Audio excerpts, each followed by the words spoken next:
Ang ating pong pagbasa ay hahanguin po natin mula po sa Ebanghelyo ni Juan. At tayo po ngayon ay nasa Kabanata 10.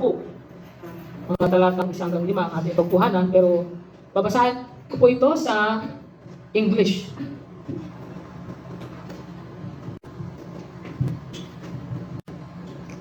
I tell you the truth, anyone who seeks over the wall of a sheepfold rather than going through the gate must surely be a thief and a robber. But the one who enters through the gate is the shepherd of the sheep.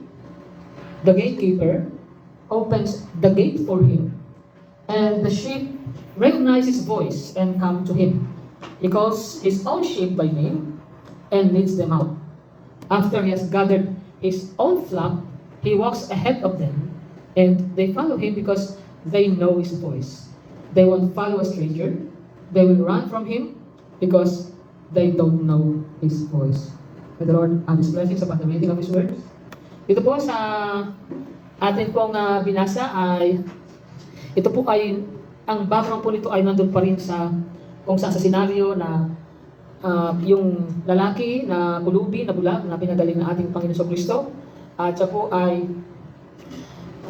kinakausap ng mga punong ng mga Hudyo, ang mga Pariseyo at mga Eskriba. Ang atin po na tema at pamagat is Jesus, the shepherd of His flock. Ito po sa binasa ko sa inyo, ang nangungusap po dito ay ang ating Panginoong Kristo. Ito po ay isang sermon, gumawa po siya ng pangaral sa harapan ng mga pinuno ng mga Hudyo na siya ay nagnanais na kastiguhin nila sa iniisip nila na paglabag ng ating Panginoon Kristo sa kautusan ng Sabat.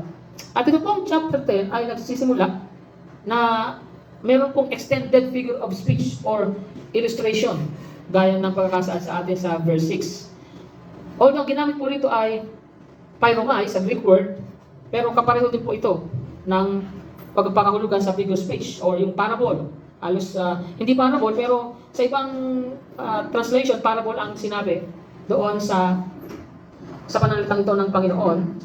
Pwede rin matawag na imagery tungkol sa shepherds at sa mga tupa, sa pastol at sa mga tupa. Pero bago yan, naalala ko, nagbabasa ako ng balita, ay sa Manila Times ay ganito po ang headline. Nireport ng Manila Times kahapon yung remarks ng UN Chief Secretary General na si Antonio Guterres na sabi ng UN Chief ay humanity faith hangs in balance in relation to the catastrophic effects which will bring in by global warming or climate change. At iniulat na sinasabi ng chief na ito na protecting our climate is the world's greatest test of leadership. Kaya sabi niya, sa mga nasa harapan niya, ng mga pinuno din, mga leaders ng mga bansa, sabi niya, I urge you to lead. So yung sa mga present sa meeting na yun. And these world leaders could only do to the extent of their limits for the good of global society. Pero siyempre, kinakailangan nilang i-utilize ang kanilang lahat ng combined efforts and machineries para maabot nila yung kanilang mga layunin. This they will do without the assurance that everything will work out right. Pero kung pag-uusapan po natin ay spiritual sphere, nangangailangan lamang tayo ng isang leader to accomplish the good of his subjects. And ito po ay gagawin niya or ginagawa niya with absolute certainty. At ang leader na tinutukoy ko po ay ang Panginoong Kristo. At ito po yung crux ng ating topic ngayon na hinango po natin dito sa John 10:1-5. Dito po ay isinulat o itinala ni John ang sinabi ng ating Panginoong Kristo na kung saan ang Panginoong Jesus ay nag-provide ng dalawang aspeto ng ilustrasyon. Yung verses 1 hanggang 3 ay the gate. At yung verses 3 hanggang 5 ay the shepherd.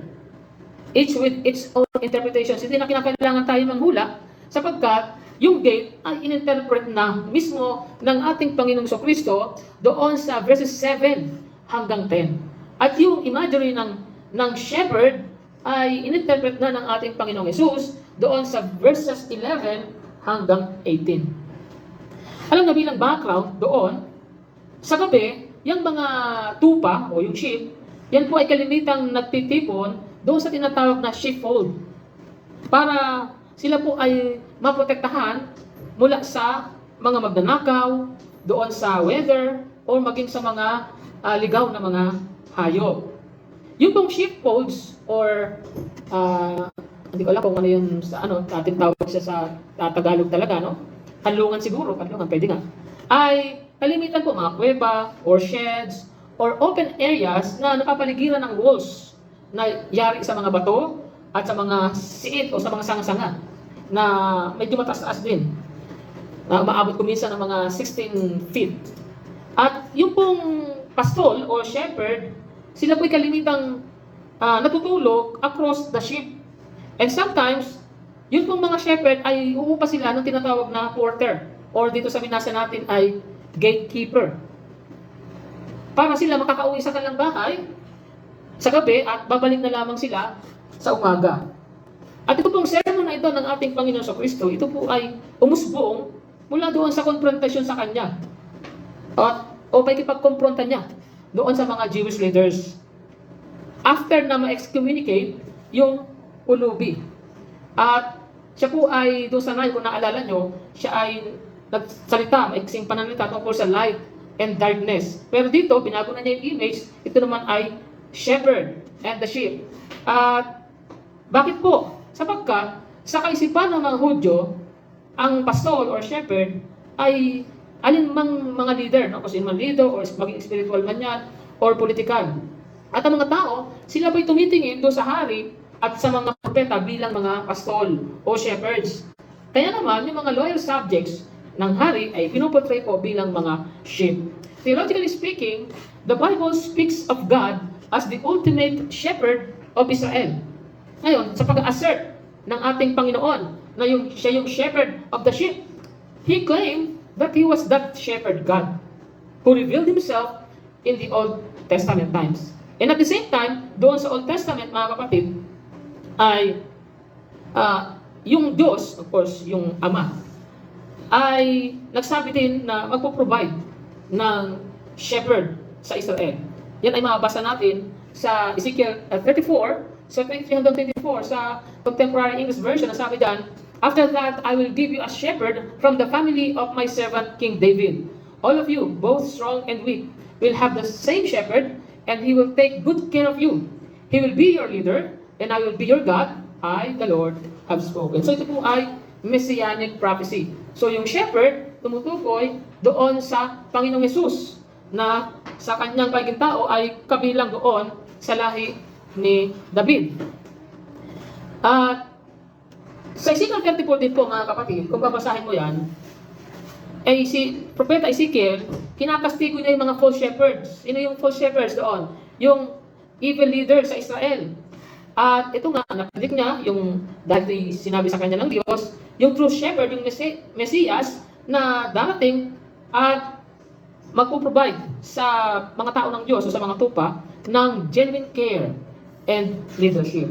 Kaya nga, itinuturo dito na si Jesus ang tunay na pastol ng lahat ng kanyang mga tao. Lahat ng mga tao ng Diyos.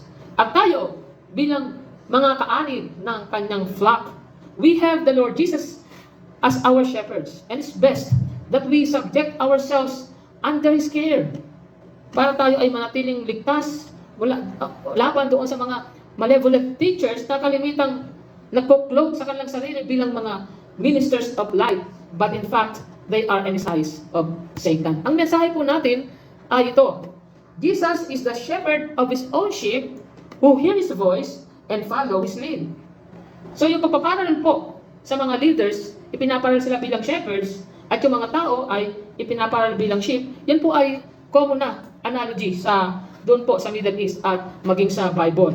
Doon po sa 2 Samuel chapter 5 verse 2, ay ito po yung pangusap ni Samuel kay David. Sabi niya doon, "In the past, when Saul was our king, You were the one who really led the forces of Israel. And the Lord told you, you will be the shepherd of my people Israel. You will be Israel's leader. So, si David, bilang tipo ng ating Panginoon sa Kristo, ay itinalagang pastol ng mga tao ng Diyos. At yun po ay ang Israel. Ang Israel, bilang mga tupa, ay mga tao ng Diyos. Pero ngayon, we are the God's people. We are the sheep of His flock. At iyan ay malinaw sa pag-interpret ng mga manunulat ng Bagong Tipan. Ang sabi ni Apostle Paul sa Romans 9:8, in other words, it is not through physical descent that people are regarded as children of God. Rather, the children of the promise are those who are counted as descendants. Kasi pag nag-isip tayo ng descendants, inisip natin by blood, di ba, by affinity.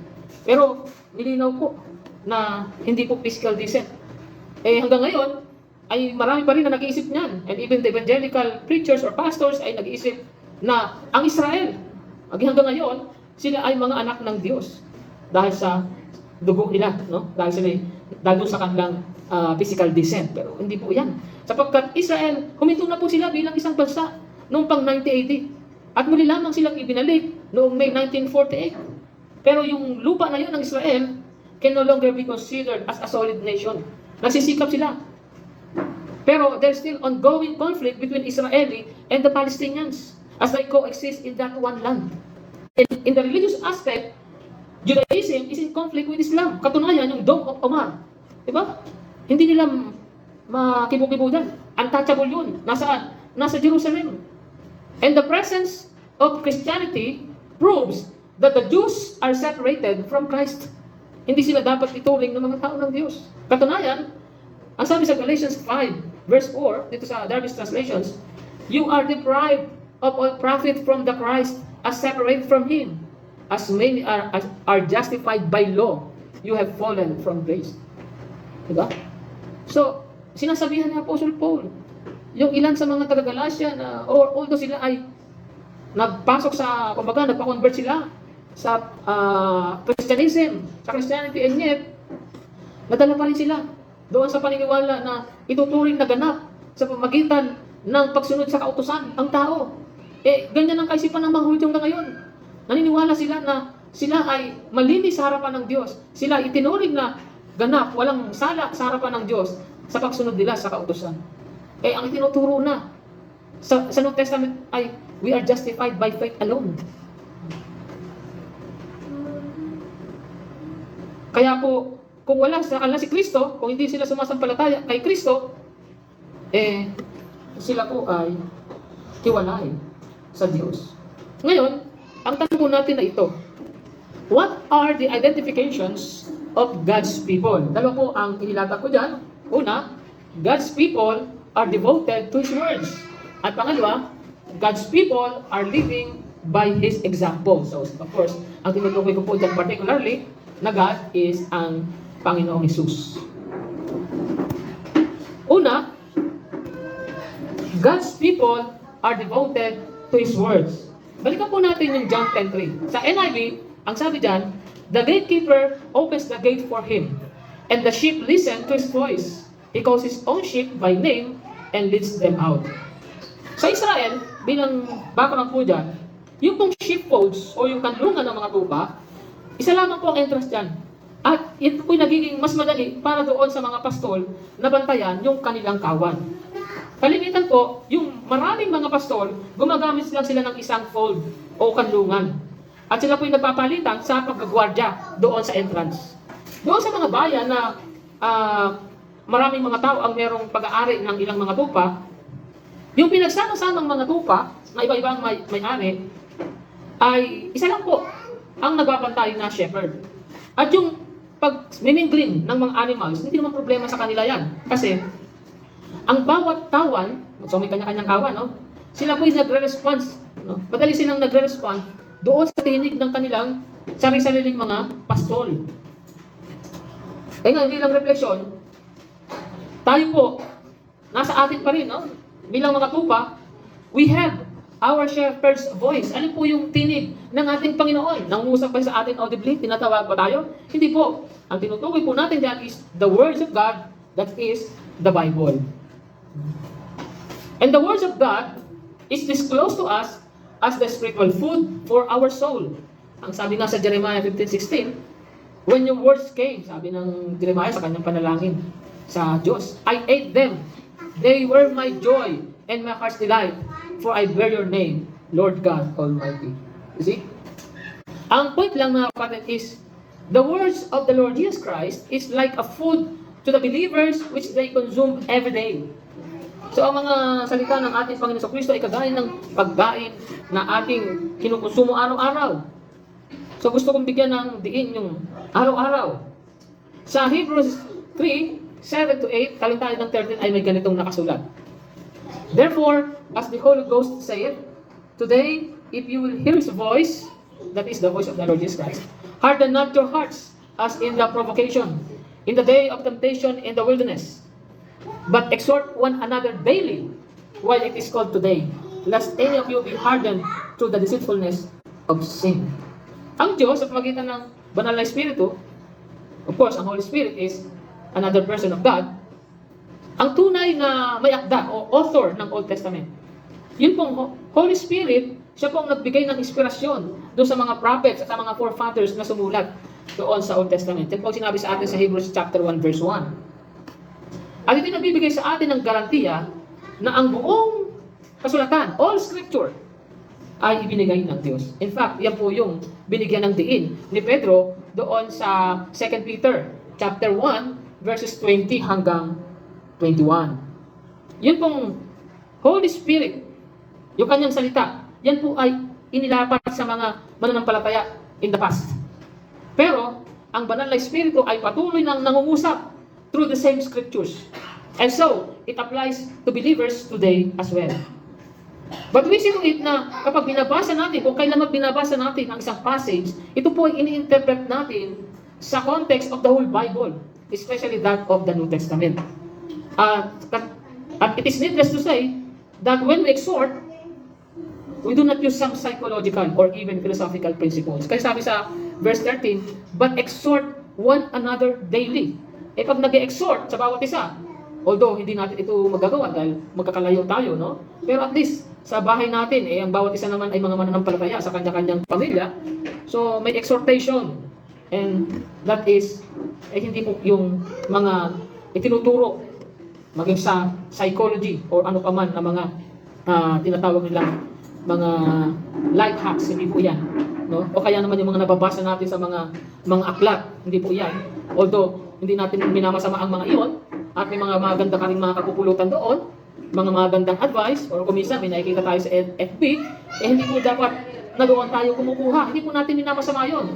Pero bilang mga Kristiyano, we quote Bible passages after passages as God wills it.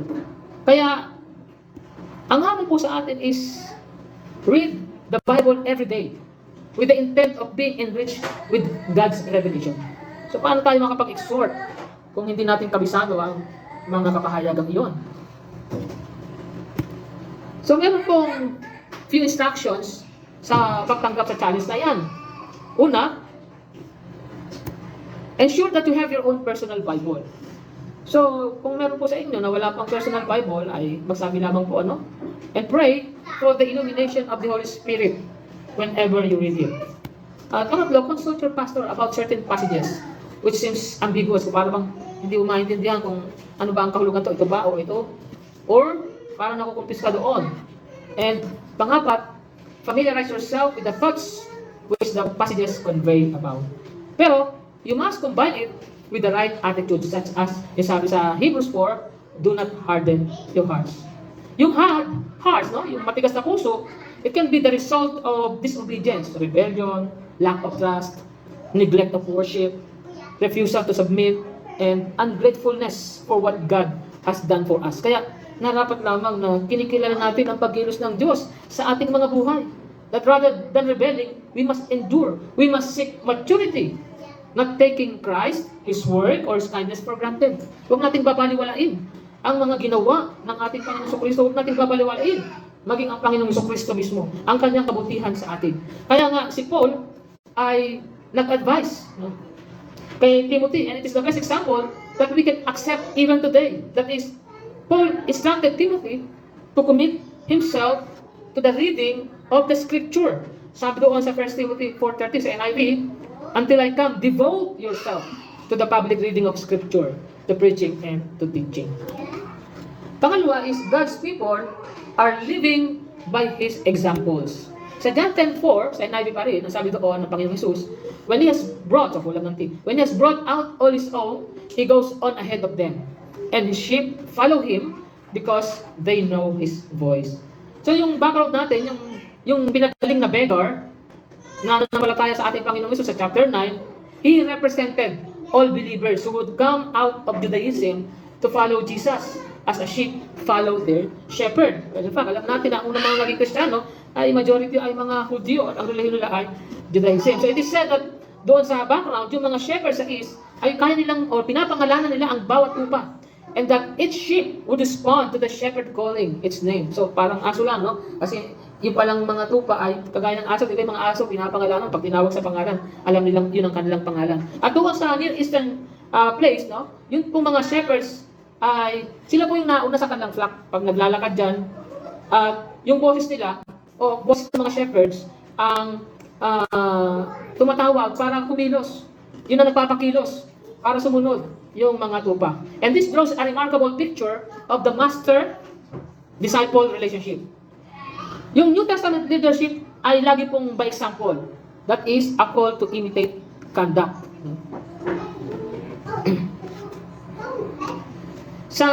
Bago po yung ating point, ay may naalala akong nakasulat sa 1 Timothy 4:12, doon ay sinabi ni Paul kay Timothy na huwag mong hayaan na libakin ka ng mga iba dahil bata ka pa.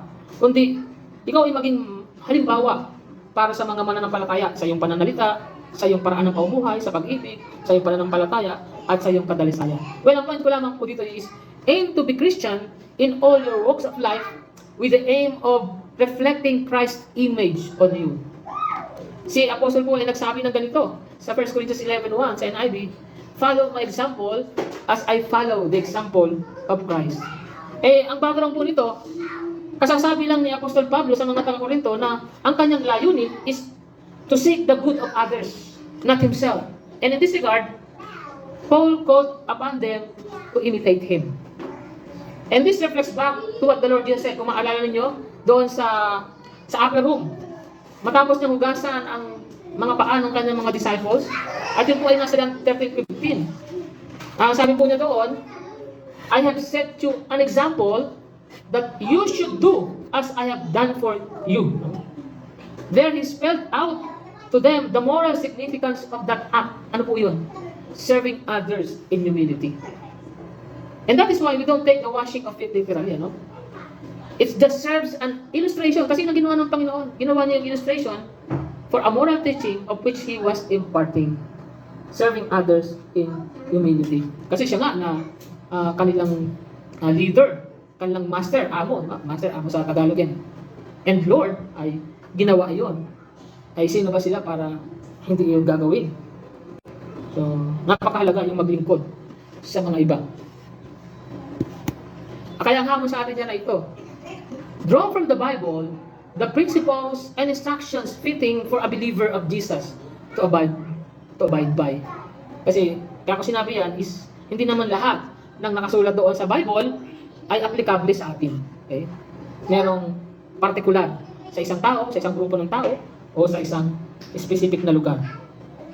Pero, everything that we must do as God's people are there. Sino sa inyo ang nabasa na yung Romans chapter 12? Or nadaanan at may naalala doon sa mga nakasulat doon? Alam niyo, this 21 verse alone would suffice for us to be vindicated by others as being Christians. Ito ang magtatangi sa iyo na ikaw ay kakaiba. Nakagaya nga na sinabi ni James na you will be justified by works. Ibig sabihin, ikaw ay isang mananampalataya na yung pananampalataya mo ay buhay. Isa pong magandang halimbawa natin dyan, yung church sa Thessalonica.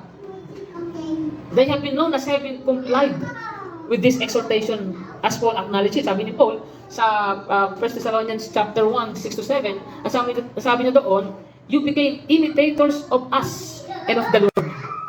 And so, you became a model to all believers. Kaya Christians owe so much to others who have taught them and have modeled for them what they need to know about the gospel and Christian living. At ang mga Kristiyano dapat magpatuloy na sinusunod yung good examples of those who invested themselves in them by investing their own lives through evangelism, service, and Christian education. Magkakaibang sektor po yan. Evangelism, iba pa yung sektor ng service, at iba pa rin yung Christian education. And they in turn become models worth imitating. Kaya sa wala pang relasyon sa ating Panginoong Yesus, Jesus is the entry point and the caring master. Kaya tanong sa iyo, kapatid, have you responded to His voice and followed Him? Bilang konklusyon, Jesus knows our personality, needs, feelings, and desires. He even knows our faults and our sins. Yet, He still loves us. He calls out to us and leads us in the way that is best for us. To be set free from the pain of our past, we must respond to the guiding voice of our shepherd, who knows us fully and loves us completely. As being the sheep of our shepherd, the Lord Jesus, we can be assured that He is always taking care of us. Tayo manalangin. Aming Diyos, napakabuti niyo po sa amin. Salamat po, Panginoong Jesucristo, sa ginagawa niyo na pagkalinga sa amin, kagaya ng isang pastol sa kanyang mga tupa. Although, Panginoon, hindi namin pisikal na nakikita na kayo ay kumikilos sa aming mga buhay. Subalit, nalalaman namin ito dahil ito'y pinahayag ng inyong mga salita at ang Espiritu Santo ang inyong ginagamit sa mga pagsagawa ng mga bagay na ito sa aming mga buhay. Kaya dalangin namin, Panginoon, turuan niyo kaming magbilang ng mga blessings na aming natatanggap at sa gayon, Panginoon, ay mapasalamatan namin kayo palagi sa mga bagay na ito. At maisip namin na kami tunay na mga mapapalad sapagkat kami ay inyong tinanggap sa inyong kaharian, sa inyong pamilya. Kami ay mga tupa na inilagay sa inyong kawan.